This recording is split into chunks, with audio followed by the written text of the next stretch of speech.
नमस्कार, आप देख रहे हैं अपना उत्तर प्रदेश। मैं हूं आपके साथ सचिन चौहान।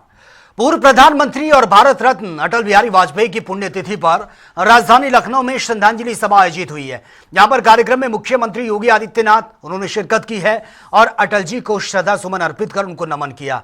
इस दौरान मौजूद नेताओं और कार्यकर्ताओं ने भी पूर्व प्रधानमंत्री के योगदान को याद करते हुए उनको श्रद्धांजलि दी है। भारतीय राजनीति में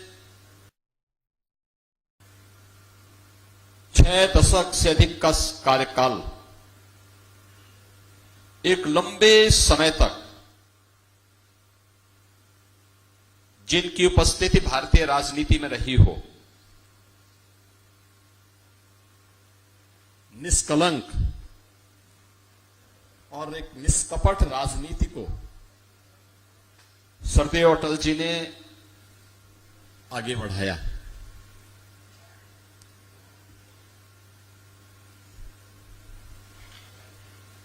राजनीति केवल सत्ता प्राप्त करने का माध्यम नहीं, राजनीति सेवा का, समर्पण का, मूल्यों और आदर्शों पर आधारित होनी चाहिए। ये आग्रह सरदेव अटल जी का रहा है और यही कारण रहा है कि किसी भी दल के लोग रहे हों, किसी भी पक्ष के लोग रहे हों, उन्होंने सदैव सरदेव अटल जी की मुक्त कंठ से प्रशंसा की है और अटल जी का जो दूसरा पक्ष था वह था राष्ट्र प्रथम का भाव।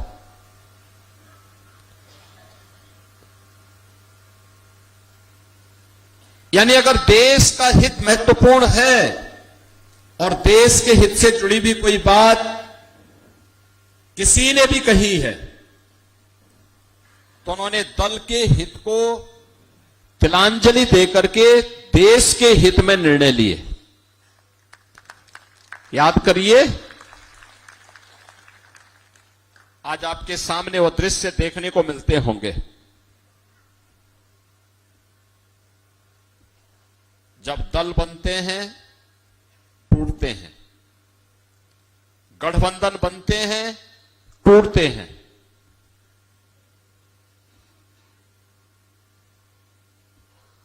क्षणिक से स्वार्थ के लिए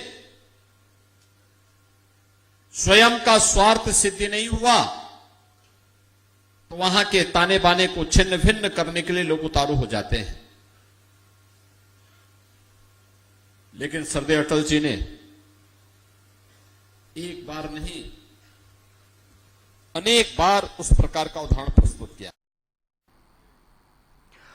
और वहीं लखनऊ के हजरतगंज में समाजवादी पार्टी के अध्यक्ष अखिलेश यादव ने वीरांगना रानी अवंतीबाई लोधी की 196वीं जयंती पर उनको श्रद्धांजलि अर्पित की है। इस दौरान उन्होंने रानी अवंतीबाई लोधी के साहस, बहादुरी और बलिदान को नमन किया। अखिलेश ने कहा कि संविधान रहेगा तो स्वतंत्रता और अधिकार सुरक्षित रहेंगे, वहीं लोकतंत्र मजबूत होगा। साथ ही उन्होंने परिसीमन के मुद्दे पर भी सवाल उठाया और बीजेपी से पूछा है 2014 में भारत का क्षेत्रफल कितना था और आज कितना है।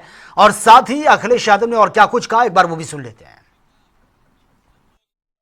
हम सब लोग मिलकर के वीरांगना अवंतीबाई जी को याद कर रहे हैं। आज यहाँ पर हमारे साथ साथी मिलकर के वीरांगना अवंतीबाई लोधी उनको याद कर रहे हैं। उनकी बहादुरी को, उनके साहस को, उनके बलिदान को, उनके योगदान को सब लोग नमन करते हैं। आजादी की लड़ाई में जो भूमिका रानी लक्ष्मीबाई ने निभाई थी, उसी तरह की आजादी की लड़ाई के लिए वीरांगना अवंतीबाई लोधी ने भी अपनी निभाई है। आजादी के तमाम ऐसे लोग जो इतिहास के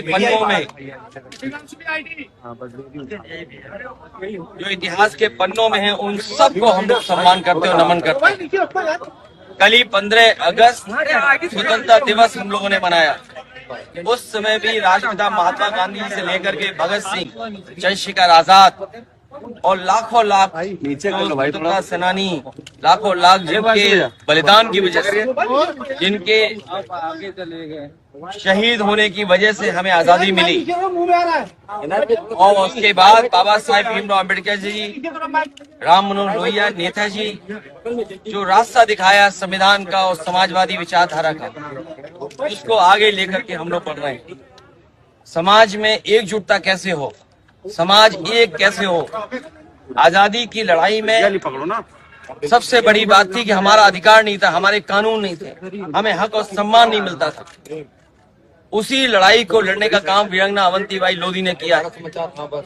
आज भी हम लोगों को उसी रास्ते पे चल करके अपने हक अधिकारों की मांग करनी पड़ेगी। उस समय अंग्रेज हमारे अधिकार हमें नहीं दे रहे थे, आज सरकारों से हमें लड़ना पड़ रहा उन अधिकारों के लिए। इसे लगातार समाज में जागरूक करने का काम और जो बलिदान और योगदान दिया है उस सब को बताने का काम हम लोग लगातार करते रहेंगे। और उधर बीजेपी राज्यसभा सांसद दिनेश शर्मा ने समाजवादी पार्टी पर जमकर निशाना साधा है और सपा कार्यकाल को लेकर भी सवाल खड़े कर दिए हैं। दिनेश शर्मा ने कहा कि जब सपा की सरकार थी तो उन्होंने महिलाओं के लिए आखिर क्या किया। तो ये बताना चाहिए समाजवादी पार्टी को, अपना रिपोर्ट कार्ड पिछली सरकार को देना चाहिए। जब आप सरकार में थे तो आपने महिलाओं के उन्नयन के लिए क्या किया? महिला की चिंता क्या होती है? बेटी की शादी हो, पहला मुख्यमंत्री जो कन्या धन विवाह योजना लागू कर दी। क्या होता है? मकान हो, प्रधानमंत्री और मुख्यमंत्री आवास हो गया। इनकी क्या होता है कि हमारी बेटी आत्मनिर्भर हो, निःशुल्क शिक्षा का माध्यम कर दिया। उनको क्या होता है कि वो कुछ धन का अर्जन करने लगे, नमो ड्रोन दीदी को लाकर उन्होंने इसको कर दिया। उज्ज्वला योजना, आवास योजना, शौचालय, मातृत्व सहायता, स्वयं सहायता समूह, 98 लाख से ज्यादा स्वयं सहायता समूह हो गए और स्वरोजगार के अवसर पहुंचाने की दिशा में सरकार काम कर रही है। और मैं तो यही कहना चाहता हूं कि आदरणीय अखिलेश जी के जो 500 रुपए पेंशन की महिला योजना थी, वो महिला को सशक्तिकरण के लिए थोड़ी थी, उनको आश्रित बनाने का था। जबकि जो भाजपा की सोच है वो महिला को लाभार्थी नहीं, महिला को आत्मनिर्भर बनाने का, स्वावलंबी बनाने का संकल्प है। यही दोनों की सोच में अंतर है। बीजेपी के लिए महिला वोट बैंक नहीं है, महिला सम्मान की पात्र है। और लखनऊ स्थित उत्तर प्रदेश कांग्रेस कमेटी मुख्यालय में संगठन सृजन अभियान को लेकर प्रेस कॉन्फ्रेंस हुई है। एआईसीसी चुनाव समिति सदस्य डॉक्टर अमी याग्निक और साथ ही सांसद पीएल पुनिया ने संयुक्त रूप से इस अभियान की जानकारी उन्होंने दी है। डॉक्टर अमी याग्निक ने कहा कि उन्हें लखनऊ में अभियान को गति देने की जिम्मेदारी सौंपी गई है, जिसकी औपचारिक शुरुआत आज से कर दी गई है। वहीं देशव्यापी अभियान के तहत जिलों और शहरों में समर्पित नेतृत्व का चयन कांग्रेस संगठन को मजबूत आधार देने की तैयारी है। पहले तो आज ये संगठन सृजन अभियान के तहत सबको बताया गया है।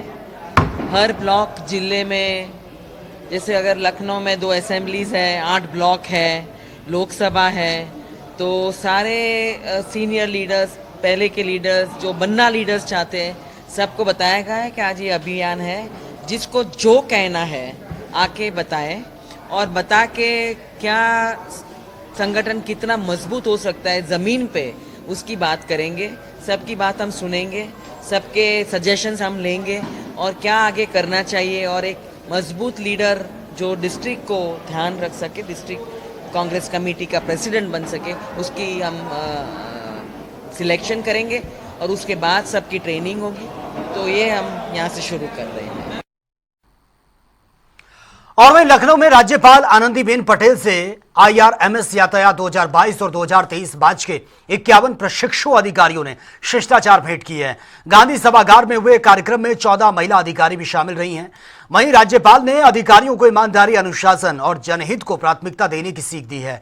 उन्होंने कहा कि किसी नीति की सफलता तभी है जब उसका लाभ वास्तविक रूप से जनता तक पहुंच सके। राज्यपाल ने जमीनी समझ, स्वच्छता और साथ ही रेलवे कर्मियों की समस्याओं पर ध्यान देने पर भी जोर दिया। साथ ही अधिकारियों ने संवाद के दौरान उनसे सवाल भी पूछे हैं।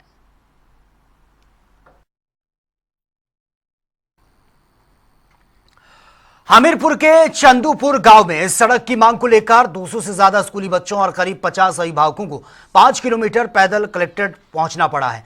वहीं मीडिया रिपोर्ट पर इलाहाबाद हाईकोर्ट ने स्वतः संज्ञान लेते हुए नाराजगी जताई और कोर्ट ने कहा कि छोटे बच्चों को सरकार की जिम्मेदारी वाले काम के लिए आंदोलन करना पड़े यह स्वीकार नहीं है। चीफ जस्टिस अरुण भंसाली और साथ ही जस्टिस क्षितिज शैलेंद्र की पीठ ने यूपी सरकार, हमीरपुर डीएम, पीडब्ल्यूडी समेत अन्य अधिकारियों को नोटिस जारी कर दिया है। मामले में अगली सुनवाई 24 अगस्त को होगी।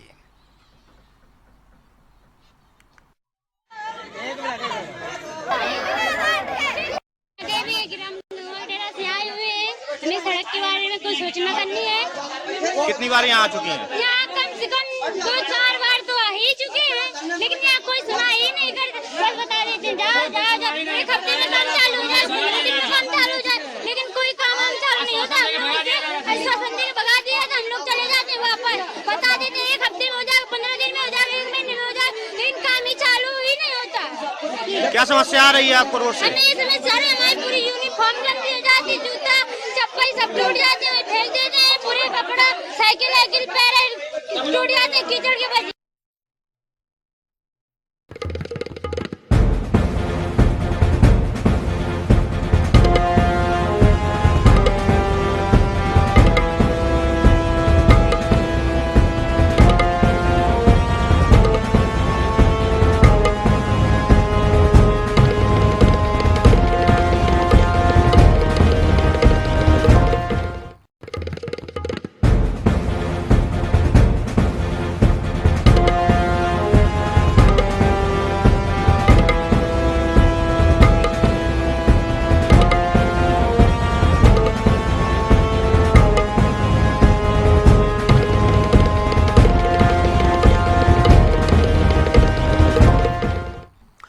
वाराणसी एयरपोर्ट पर सुबह हथियार की जांच के दौरान एक यात्री से गोली चल गई है। इससे महिला समेत 2 कर्मचारी घायल बताए जा रहे हैं। दोनों को इलाज के लिए न्यू लक्ष्मी ट्रॉमा सेंटर में ये ले जाया गया है और घटना सुबह करीब 9:30 बजे के आसपास की बताई जा रही है। यात्री कमलेश राय पत्नी के साथ एयर इंडिया एक्सप्रेसवे की फ्लाइट से मुंबई वो जा रहा था। उन्होंने विमान में ले जाने वाले हथियार को पहले से ही डिक्लेयर किया था। हथियार की जांच के दौरान उससे एक राउंड फायर भी हो गया, जिसके बाद स्थानीय पुलिस को खबर दी गई है। यात्री को हिरासत में लेकर पूछताछ उससे चल रही है। आजमगढ़ के रहने वाले कमलेश शिवसेना के नेता बताए जा रहे हैं। मुंबई में पूर्व पार्षद रह चुके हैं और उन्होंने अपनी सोशल मीडिया प्रोफाइल पर महाराष्ट्र के डिप्टी सीएम एकनाथ शिंदे और धनंजय सिंह के साथ तस्वीर भी पोस्ट की है।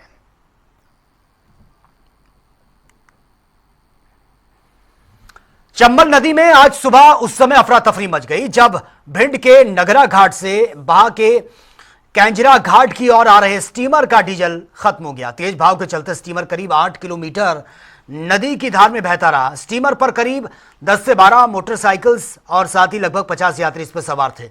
और वहीं गुड़ा गांव के पास मध्य प्रदेश की सीमा में स्टीमर एक टीले से जाकर टकराकर रुक गया है। घटना से यात्रियों में चीख पुकार मच गई। फिलहाल सभी यात्री सुरक्षित बताए जा रहे हैं।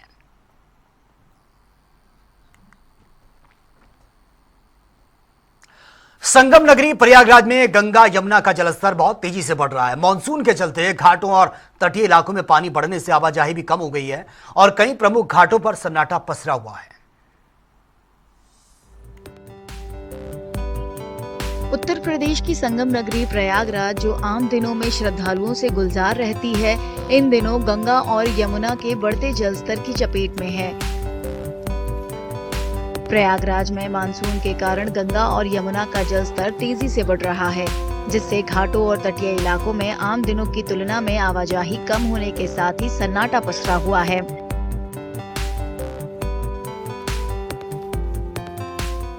आज पानी का बहाव, पानी का वेग बहुत अधिक बढ़ गया है। इसके पहले जब मैं आया था तो यहाँ पर तिल रखने की जगह नहीं थी, सिवाय टेंट के अलावा, सिवाय लोगों के अलावा, जनमानस के अलावा कुछ नहीं दिखाई पड़ रहा था। आज यहाँ सन्नाटा भी है, लेकिन पानी का जलस्तर बहुत तेजी से बढ़ा हुआ। स्थानीय लोगों का कहना है कि दोनों नदियों का पानी अचानक बढ़ने से उनका जीवन बुरी तरह प्रभावित हुआ है। वहीं नदी के किनारे रहने वाले कई लोगों को ऊंचे इलाकों में जाने के लिए मजबूर होना पड़ा है। पानी बहुत तेजी से बढ़ा, आप देख सकते हैं। और यहाँ पर जो घाट के जो लोग रहते थे वो पीछे जाने पर मजबूर हो रहे हैं। उनको सामान अपना हटाना पड़ रहा है और उनको दिक्कतों का सामना हो रहा है। प्रयागराज में गंगा, यमुना और सरस्वती का त्रिवेणी संगम श्रद्धालुओं के लिए विशेष महत्व रखता है, क्योंकि भक्त विशेष अवसरों पर प्रार्थना करने और अनुष्ठान करने के लिए यहाँ आते हैं। लेकिन इस समय भारी बारिश और बाढ़ के कारण गंगा और यमुना जैसी नदियां उफान पर हैं, जिसके चलते घाट या मैदानी क्षेत्र सुनसान हो जाती हैं और लोगों के इकट्ठा होने की जगह कम बचती है।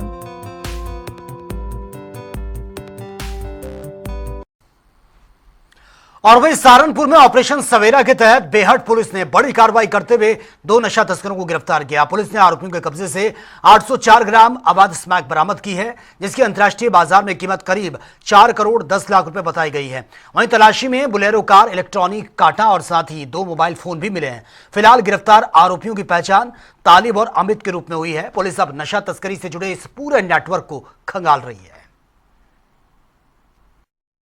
सहारनपुर रेंज सर के निर्देशन में जो ऑपरेशन सवेरा के तहत सहारनपुर पुलिस नशा तस्करों एवं क्रेताओं पर बड़ी कार्रवाई कर रही है, उसी के क्रम में थाना बेहट पुलिस और स्वॉट सर्विलांस की संयुक्त टीम द्वारा एक बड़ी सफलता हमें हाथ लगी है। 2 स्मैक तस्कर तालिब और अमित, जो एक मिर्जापुर के रहने वाले हैं, एक सरसावा के रहने वाले हैं।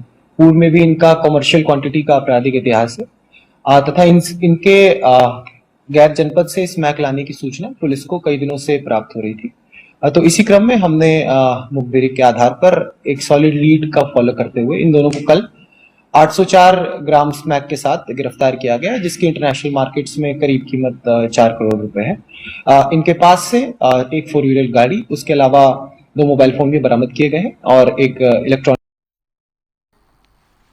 और सावन के तीसरे सोमवार से पहले प्रयागराज में श्रद्धालुओं की भारी भीड़ उमड़ पड़ी है। आसपास के इलाकों से पहुंचे श्रद्धालु गंगा यमुना में पवित्र जल भर रहे हैं, जिसके बाद स्थानीय शिव मंदिरों में जलाभिषेक भी करेंगे। एक बार ये रिपोर्ट देख लेते हैं।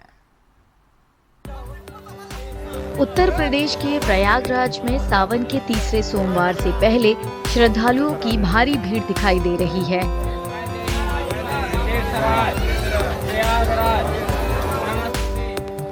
कई श्रद्धालु आसपास के क्षेत्रों से पवित्र नदियों गंगा और यमुना से जल लेने के लिए पहुंच रहे हैं। वे पवित्र नदियों से जल लेकर अपने स्थानीय शिव मंदिरों में जलाभिषेक करते हैं।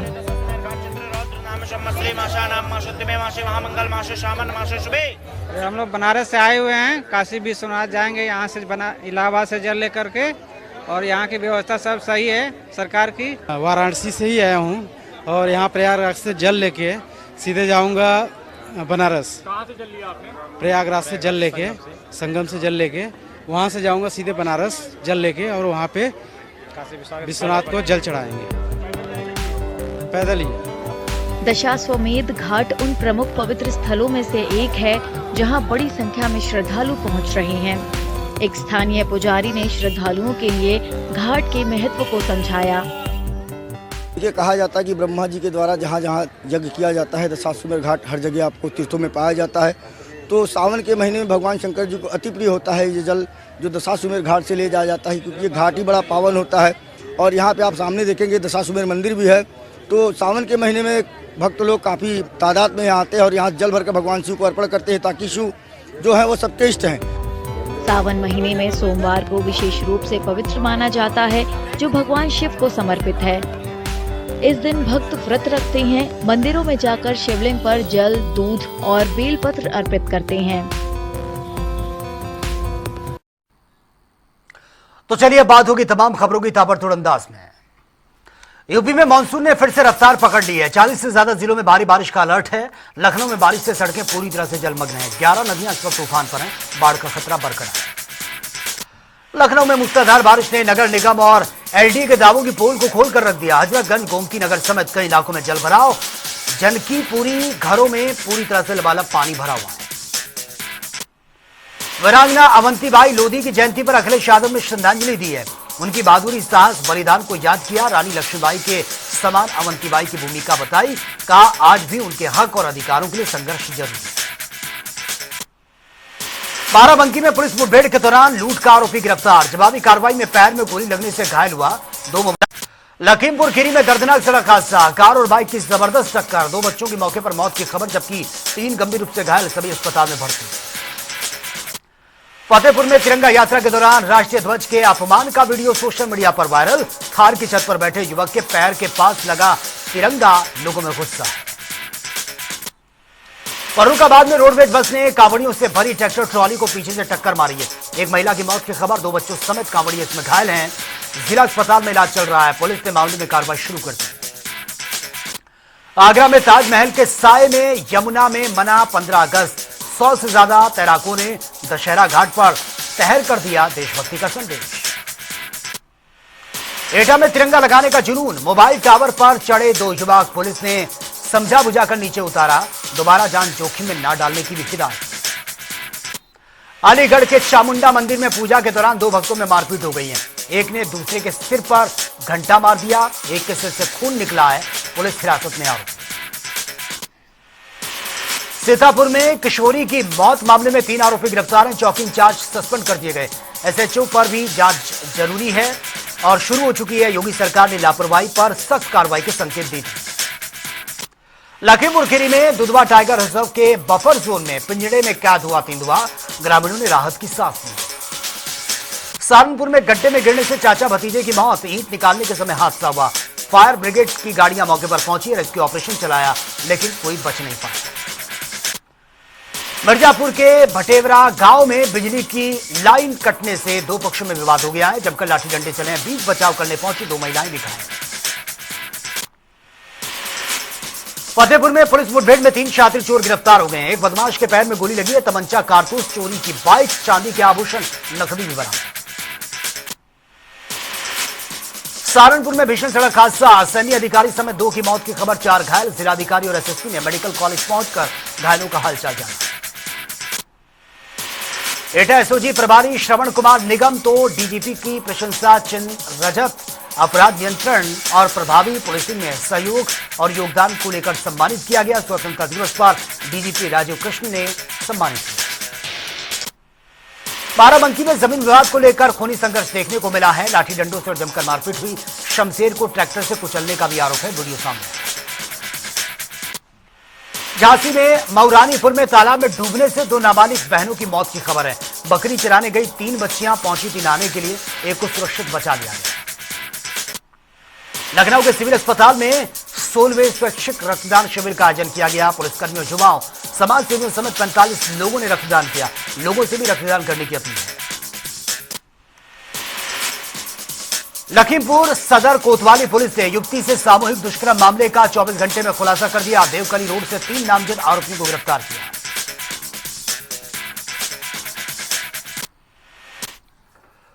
तो फिलहाल इस बुलेटिन में मेरे साथ इतना ही। तमाम खबरों के लिए आप बने रहिए जनता टीवी के साथ। नमस्कार।